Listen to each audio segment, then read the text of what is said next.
여러 해 전에 어떤 프로그램이 있었습니다. 노인 부부가 나와서 퀴즈를 푸는 그런 프로그램인데 한 노인 부부가 출연을 했습니다. 그 프로그램 가운데 이제 단어 맞추기 퀴즈를 하는데 할아버지가 나온 단어를 설명하면 할머니가 답을 맞추는 겁니다.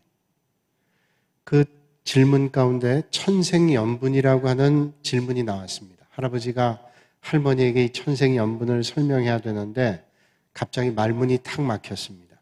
한참을 머뭇거리다가 할머니에게 설명을 하죠. 당신과 나 사이를 뭐라 그러지? 당연히 할머니가 천생연분이라고 대답할 줄 알았습니다. 할머니가 대답하기를 왼수 그러고 대답했어요. 아니 당신과 나 사이를 천생연분이라고 말해야 되는데 왼수라고 말하니까 당황이 됐어요. 그래서 할아버지가 다시 말씀합니다. 아니 그거 말고 네 자로 된 거 당신과 나 사이. 그랬더니 할머니가 대답을 합니다. 힘을 줘서 평생 왼수 그랬더니. 우리가 들어본 얘기고 들을 때마다 씁쓸하죠. 설마 하는 마음을 가지면서도 일리 있는 말이다 하는 그런 생각도 해보게 됩니다. 한편으로는 씁쓸한 얘기죠. 평생을 같이 산 부부도 이렇게 생각하는 게 다릅니다. 한 사람은 천생연분이다 생각할 수 있지만 또 한 사람은 평생 왼수다 이렇게 생각한다면 너무 슬프고 안타까운 일이죠. 어떤 분이 집사님인데 저에게 이렇게 말씀한 적이 있습니다. 목사님, 치매라고 하는 병 아시죠? 예, 압니다. 그분은 의료진이었어요. 근데 그분이 치매에 대해서 말씀하시면서 치매의 가장 마지막 단계가 어떤지 아세요? 제가 잘 모르죠. 상식적으로는 알지만 잘 모르겠습니다. 글쎄요 하고 대답을 했어요. 그랬더니 그분께서 말씀하시기를 치매의 가장 마지막 단계는 부부간의 사이가 각별해지게 된다. 아주 사이가 좋아지게 된다는 거예요. 아 그래요? 제가 생각했습니다. 아 그렇겠구나. 평생을 같이 산 부부가 이제 하나님 나라 갈 날이 얼마 남지 않았을 때 기억은 희미해지고 상대방에 대한 아픈 일도 있고 힘겨운 일도 있고 즐거운 일도 다 쌓여있기 때문에 아마도 각별한 생각 때문에 애틋하겠구나. 그래서 사이가 더 가까워지겠구나 하는 생각을 했습니다. 그러면서 그래도 한번 물어봤어요. 그 정답은 뭡니까? 물어봤더니 그분이 대답하시죠. 자기 부인이, 자기 남편이 다른 사람으로 보이기 때문에 사이가 좋아진다. 아, 이것도 씁쓸한 얘기예요. 그럴 수 있죠. 다른 사람, 가까운 사람이면 쉽게 대하고 편하게 대하기 때문에 존중하지 못하는 면이 있었는데 전혀 모르는 사람이 있으니 존중함이 더 컸겠죠. 그러니까 그 때문에 배려하는 마음도 컸겠고 그래서 사이가 좋아지게 됐다. 그것도 일리 있는 말이라고 생각이 돼요. 우리가 살아가면서 같은 마음일 것 같았는데 서로 다른 생각과 서로 다른 마음을 가지고 사는 삶이 얼마나 많은지 모릅니다. 한 조사기관에서 아들을 가진 아버지에게 당신의 아들이 남자로서 당신을 닮고 싶겠는가 하는 것을 물은 조항이 있어요. 그러니까 아들이 아버지를 닮고 싶은가 하는 거예요. 대다수의 아버지는 대답하기를 당연히 내 아들은 나를 닮고 싶을 거다라고 대답을 했어요. 거의 90% 넘게 많은 아버지들이 그렇게 얘기를 했어요. 그런데 그 문항에 대답하는 아들의 대부분은 전혀 아버지를 닮고 싶지 않다라고 대답을 했어요. 평생을 같이 산 부부도 그리고 자기에게 나온 자식도 다른 마음을 가지고 있을 때가 있다는 거죠. 오늘 본문 말씀 보면 예수님을 따라다녔던 제자에 대한 말씀입니다. 오늘 예수님을 3년 동안 따라다녔던 제자가 전혀 다른 생각을 가지고 있다는 것을 말씀을 통해 볼 수 있습니다. 예수님께서 십자가에 달려 돌아가시고 부활하셨습니다. 이제 40일 지나서 승천하실 때가 다가오셨어요. 하나님 나라에 들어가실 때가 됐습니다. 예수님께서 이 땅에 오셔서 33년, 사적인 삶 30년, 공생의 3년의 삶을 끝내고 하나님 나라에 가게 될 예수님의 마음 가운데는 아직도 해결하지 못하는 걱정이 있었습니다. 예수님께서 3년 동안 제자를 데리고 다니면서 하나님 나라에 대한 말씀을 가르쳐 주시고 직접 믿음의 길을 보여주시고 삶으로 하나님 나라의 능력과 삶을 나타내 보이시기도 하시고 여러 가지를 가르쳐 주셨습니다.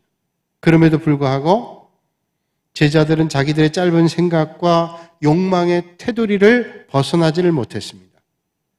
제자들은 예수님께서 하나님 나라를 가르치시면서 자신을 메시아로 드러내실 때 수백 년 동안 억압받던 그 삶에서 저들이 해방될 것으로 알았습니다. 그 해방이 어떤 해방이냐? 정치적인 메시아예요. 여러분, 이스라엘의 나라가 지난 과거의 세월들을 보면 얼마나 많은 고통당했어요. 이집트라고 하는 애굽에 고통당하고, 아수르라는 나라에 고통을 당하고, 바벨론이라는 나라에 고통을 당하고, 페르시아라는 나라에 고통을 당하고, 때때로 블레셋이라는 민족의 고통을 당하고, 그리스라는 나라의 고통을 당하고, 이제 예수님께서 오실 땐 로마라고 하는 나라에 고통을 당하고 있었다. 그러니까 예수님께서 메시아로 오면 틀림없이 우리는 이 고통에서 해방이 될 거다라는 기대를 가지고 있었단 말이죠. 그 대표적인 예수님의 제자 가운데 하나가 가롯 유다라고 하는 사람. 성경을 보니까 복음서에 가롯 유다 마음 가운데 사탄이 들어와서 예수님을 배반했다라는 복음서도 있고, 돈에 대한 욕심이 있었기 때문에 예수님을 배반했다, 그런 말씀도 있어요. 아마 가롯 유다가 예수님을 배반하는 데는 복합적인 여러 가지 요소들이 있을 거예요. 아마 그 복합적인 여러 가지 마음에 마귀가 붙어서 예수님을 배반하게 만들었겠죠.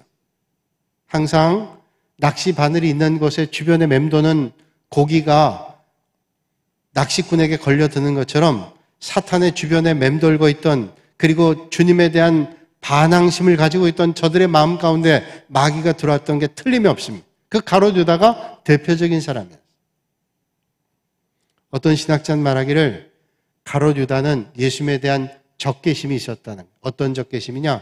예수님께서 틀림없이 능력 있는 분인데 왕으로 오실 게 분명한데 이분이 정치적인 해방의 마음이 없어 보인다는 거예요. 그래서 예수님을 돈 30에, 은 30에 갖다 넘기면 이제 놀라운 능력을 발휘해서 이 민족을 해방시켜 줄 거다, 그런 기대를 가지고 일을 벌렸다라고 주장하는 신학자도 있습니다. 어찌됐건 그가 생각했던 것에 예수님이 맞질 않아요. 그래서 예수님을 팔아 넘겼다는. 다른 제자들도 마찬가지입니다. 정도의 차이는 있지만 예수님과 너무도 마음과 생각이 달랐습니다. 예수님 사역의 종반에 다다를수록 그들과 예수님의 생각의 차이는 점점 벌어졌습니다. 마가복음 10장 31절 이하의 말씀 보면 예수님과 예수님 제자들의 생각의 편차가 얼마나 큰지를 말씀해 주고 있습니다. 예수님께서 갈릴리 사역을 마치시고 예루살렘으로 들어가십니다. 이제 예루살렘에서 마지막 한 주간 고난의 십자가를 받으시고 죽으시고 부활하시고 승천하시는 그 일들을 목전에 두고 있습니다. 예수님의 마음속에는 참담함과 또 그 일을 맞닥뜨리게 될 것에 대한 여러 가지 번민이 계셨을 거예요. 제자들에게 이미 그 고통에 대한 것을 말씀하셨어요. 그 예루살렘 향해 가고 있을 때 제자들이 뒤를 따라오면서 다툼이 있었습니다. 어떤 다툼이에요? 누가 높은 자리에 앉을 것인가 라고 하는 다툼입니다.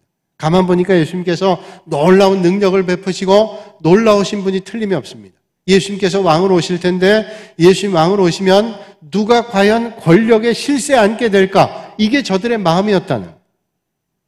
예수님께서 예루살렘 들어가면 서기관들과 제사장들, 바리새인들에게 핍박당하고 십자가에 달려 돌아가실 것이라고 그 말씀을 해줬음에도 불구하고 새까맣게 잊어버렸습니다.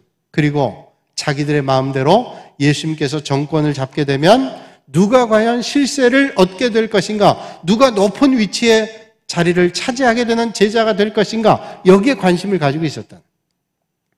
같은 자리에 있지만 다른 생각을 하고 있었단 말이죠. 그런 제자에게 예수님께서 말씀해 주십니다. 너희 중에 누구든지 크고자 하는 자는 너희를 섬기는 자가 되고 너희 중에 으뜸이 되고자 하는 자는 모든 사람의 종이 되어야 된다. 인자가 온 것은 섬김을 받으려 하는 것이 아니라 도리어 섬기려 하고 자기 목숨을 많은 사람의 대속물로 주기 위해서 이 땅에 오셨다. 예수님께서 분명하게 말씀하시다. 예수님께서 이 땅에 섬기러 오시고 너희를 위해서 십자가의 대속물로 주시기 위해서 오셨다. 그렇게 말씀합니다. 그런데 예수님을 따라다녔던 제자라고 하는 사람들이 예수님께서 왕으로 오시면 누가 과연 권자에 앉을 것인가, 높은 권력을 가지고 실세를 차지하게 될 것인가, 거기에 혈안이 되어 있으니 얼마나 안타까운 일이겠어요. 예수님의 마음과 생각을 따르지 못한 제자들의 태도는 예수님께서 십자가에 달려 죽으시고 부활하신 다음에도 계속됐습니다. 부활하신 예수님께서 40일 동안 제자들을 만나시면서 계속해서 가르쳐 주신 게 뭐냐? 한 가지입니다. 하나님의 나라에 대해서 말씀해 주셨어요. 하나님의 나라는 도대체 뭐냐라고 하는 것을 제자들에게 말씀해 주셨다는 거예요. 그리고 이제 승천하실 날이 다가오셔서 예수님께서 마지막으로 제자들에게 말씀하십니다. 너희들은 예루살렘을 떠나지 말고 내게서 들은 바 아버지께서 약속하신 것을 기다리라. 예루살렘을 떠나지 말고 주님께서 약속하신 것을 기다리라. 뭘 기다리란 말이에요? 너희들이 기도하면서 보혜사 성령, 너희들과 함께 하실 하나님이신 성령님을 보내주실 것이라고 말씀하고 있습니다. 그러니까 성령님이 오실 때까지 기다려야 되는 것이고, 성령님이 오실 때 저희들이 성령님의 인도함을 받고 성령님과 함께 해야 된다는 거예요. 성령이 임하셔야 하나님의 나라를 이루어갈 수 있기 때문이고, 하나님의 나라는 성령님만을 통해서 이루어 나갈 수 있다는 거예요. 그러니까 예수님께서 승천을 앞두고 부활하셔서 하나님의 나라에 대해서 말씀하시고, 이 하나님의 나라를 이룰 수 있는 것은 너희들의 힘과 능력으로만 아니라 성령님이 임재하셔야 하나님의 나라를 이룰 수 있다. 그러니까 성령님을 만나야 된다라고 말씀해 주고 계셨단 말이에요. 그런데 예수님께서 승천하시기 전에 제자들이 예수님께 뭐라고 말씀하세요? 사도행전 1장 6절 말씀 보니까 주께서 이스라엘 나라를 회복하심이 이때니까 라고 묻습니다. 이스라엘 나라를 회복하심이 이때니까, 이게 무슨 말씀이에요? 이스라엘을 회복한다는 말은 이스라엘이 지금 로마의 압제 가운데 있는데 이제 예수님께서 승천하시면 이제 로마 나라는 망하고 우리는 해방됩니까? 이런 말입니다. 아직도 저들의 관점은 이 세상의 땅에 머물러 있어요. 주님께서 승천하시면 해방됩니까? 이 나라가 회복됩니까? 그게 지금 이때입니까? 라고 묻고 있습니다.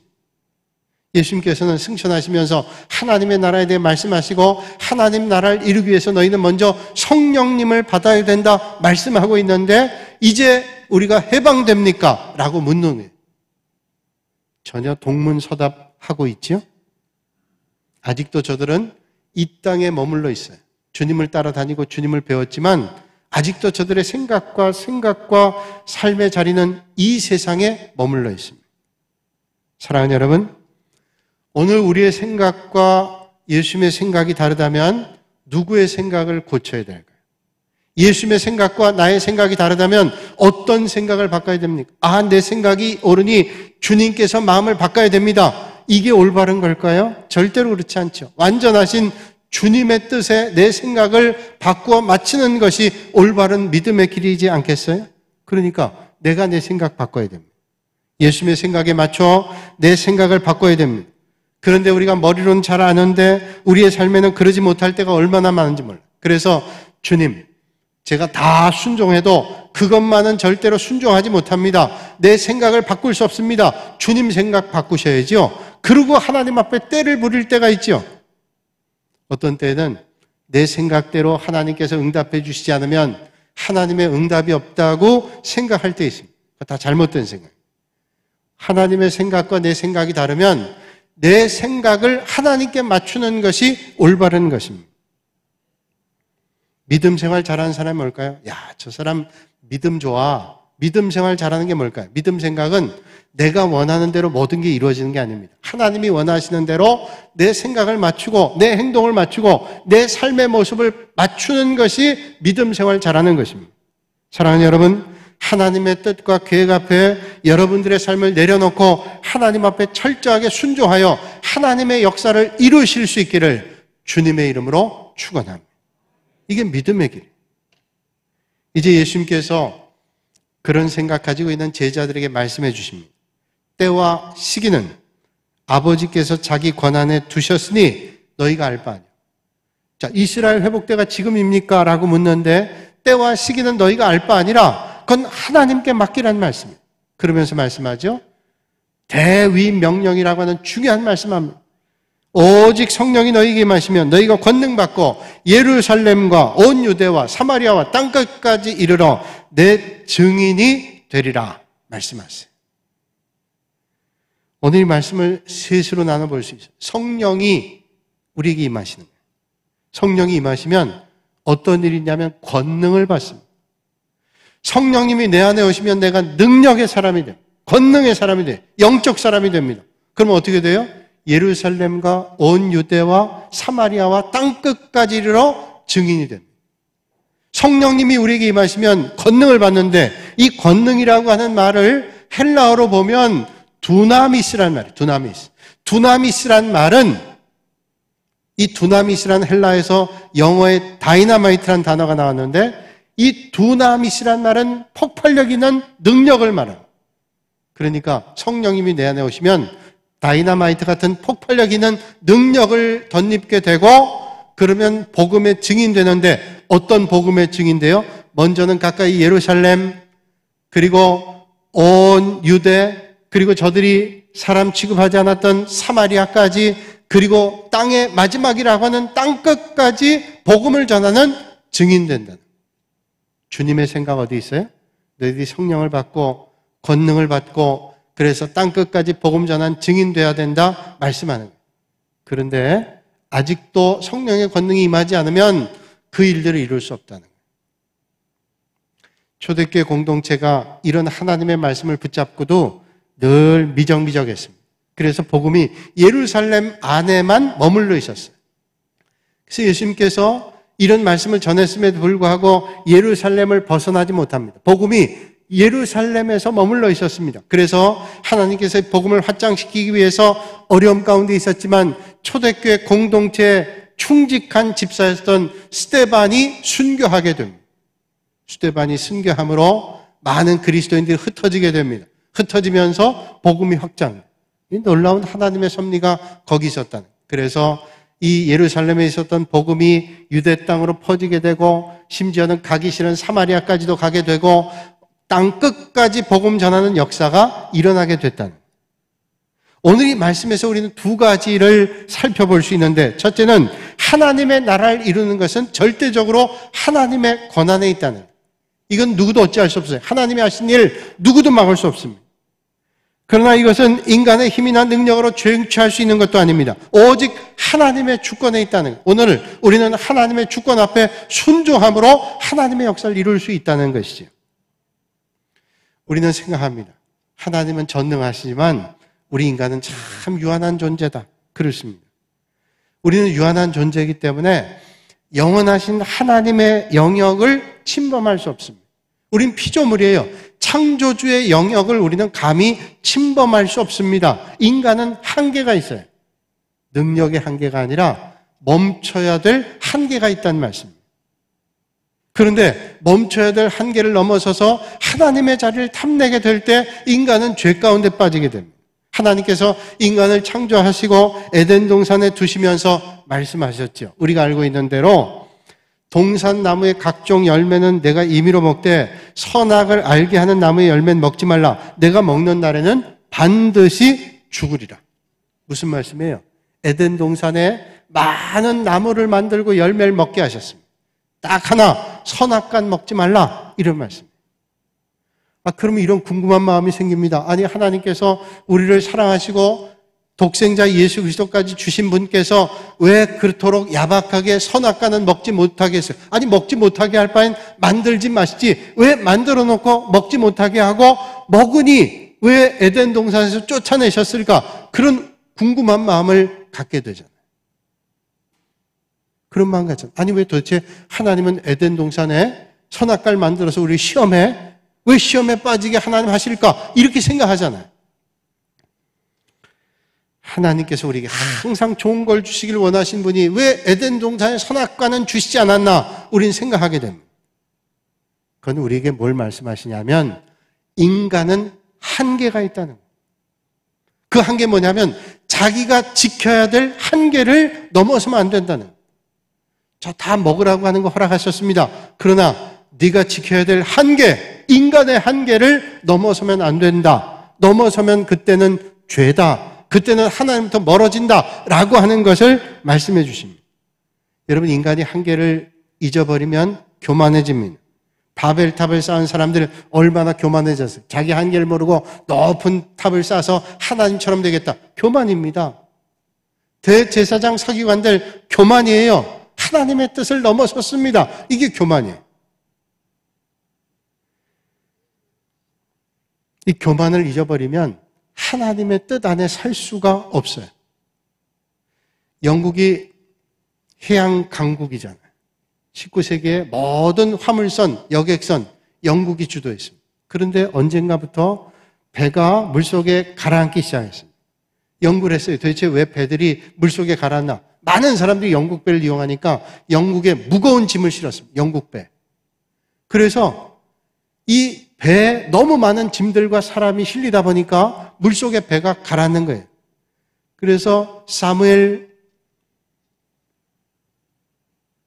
프림솔이라고 하는 사람이 있는데 이 사람이 의회에다 법안 냈어요. 이 프림솔이 배는 적정한 한계가 있다. 배가 10,000톤짜리면 10,000톤 만에 해당되는 것만큼 짐을 싣고 사람을 실어야지 그거 넘어서면 가라앉는다. 이런 법안을 만들었습니다. 그게 이제 프림솔 라인이라고도 얘기하고 로드 라인이라고도 얘기해요. 그러니까 짐을 그만큼 실어야 된다는 거죠. 그걸 넘어서면 배는 가라앉는 거예요. 하나님께서 정해놓은 한계 넘어서면 우리 인간은 하나님으로부터 멀어지게 돼요. 하나님의 뜻 안에서 살아갈 수 없는 거예요. 우리 인간은 한계를 알아야 돼요. 내가 지켜야 될 한계를 모르면 교만해져서 하나님도 대적합니다. 이게 얼마나 무서운 일이에요. 되는 게 없어요. 하나님 대적하고도 무서운 일을 몰라요. 세상에 말 잘하는 사람들이 많죠. 동양에서 말 잘하는 사람들을 대표적으로 얘기하면 춘추전국 시대 소진과 장유 같은 사람은 아주 말을 잘했다는 거예요. 서양의 대표적인 웅변가 말 잘하는 사람을 데모스테네스라는 사람이라 그러죠. 데모스테네스는 얼마나 말을 잘하는지 변론에 능했다 그럽니다. 근데 이 사람 처음부터 말 잘한 게 아니라 자기 아버지가 억울한 누명을 쓰고 세상을 떠났습니다. 그 누명을 벗기지 못했던 자기의 어리석음, 말 못함이 너무 안타까워서 날마다 바다에 나가서 파도를 향해서 외쳤답니다. 자기 주장을 외치기 시작했어요. 파도 소리를 제압하고 자기의 말소리를 낼 수 있는 능력이 생겼다 그래요. 그래서 데모스테네스를 우린 서양의 아주 말 잘하는 사람으로 기억합니다. 세계 교회사를 볼 때 초대교회 교부 가운데 아주 말 잘하고 말씀 잘 전하는 사람이 있는데 그 사람이 바로 크리소스톰이라는 사람. 크리소스톰이 얼마나 말씀을 잘 전했는지 역사가들은 말하기를 크리소스톰은 황금의 입을 가지고 있다라고 말합니다. 말 잘하는 사람. 그런데 여러분, 세상이 아무리 말을 잘한다 할지라도 말로써 우리의 생각을 다 표현하냐? 그럴 수 없어요. 우리가 말로 표현하지만 우리의 생각만큼 말을 표현할 수 없어요. 그게 인간의 한계라는 거예요. 하물며 한계적인 인간이 영원하신 하나님 그 한계를 넘어선다. 그것처럼 어리석은 일이 어디 있어요. 어떤 분이 금강산 그렇게 가고 싶었는데 금강산에 갔다 그러죠. 갔는데 얼마나 풍광이 아름다운지 그냥 탄식이 나오고 탄성이 나오는 거예요. 너무너무 아름다워. 12,000봉을 보니까 너무 아름답습니다. 뭔가를 표현해야 되겠는데 표현할 수가 없어요. 그분이 금강산을 보고 3마디를 했답니다. 3마디. 얼마나 놀라운지 밖에 못했대요. 말로 표현이 안 되는 거예요. 이게 인간의 한계. 여러분, 하나님의 주권을 넘보지 말고 우리 한계를 바라보면서 믿음 안에 주님 의지하며 살아가실 수 있는 여러분들이 되시기를 주님의 이름으로 축원합니다. 하나님의 나라는 하나님의 절대 권한에 있어요. 그리고 또 하나는 하나님의 나라는 인간의 능력으로만 할 수 없습니다. 하나님의 능력이 임해야 되는데 성령님이 내 안에 오실 때 이 하나님의 나라를 이룰 수 있는 능력이 우리에게 생긴다는 거예요. 우리가 관심 갖고 추구해야 될 가장 중요한 일은 성령님을 받고 성령님 능력 안에서 살아가는 것입니다. 하나님의 나라는 성령의 능력으로만 가능합니다. 성령은 하나님의 영입니다. 그러므로 오늘 제자들에게 주님께서 말씀하신 게 뭐예요? 너희들이 지금 이 나라의 회복이 지금 이때입니까? 그거 묻는 게 아니라 너희들이 지금 중요한 것은 때와 기회가 지금 있는 게 아니라 지금 이게 중요한 게 아니라 너희들은 오직 성령을 받아야 된다. 그리고 성령을 받으면 권능을 덧입게 되고 예루살렘과 온유대와 사마리아와 땅끝까지 복음 전하는 증인 된다. 이게 중요하다고 주님께서 말씀하십니다. 예수님의 관심은 제자들이 성령을 받고 복음의 증인돼야 되는 데 있다는 거예요.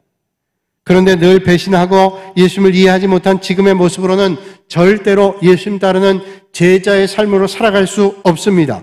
이제 사도가 되어 그리스도의 복음으로 세계를 변화시키는 사람이 되어야 되는데 지금의 욕망 가지고는 복음의 일꾼 될 수 없습니다. 지금 마음과 지금 믿음 가지고는 아무런 일도 할 수 없습니다. 오직 성령의 능력을 받을 때 하나님의 나라 일을 감당할 수 있고 하나님의 역사를 이룰 수 있다는. 그래서 예수님 제자들에게 성령이 임하셔야 된다라고 말씀하는 거예요.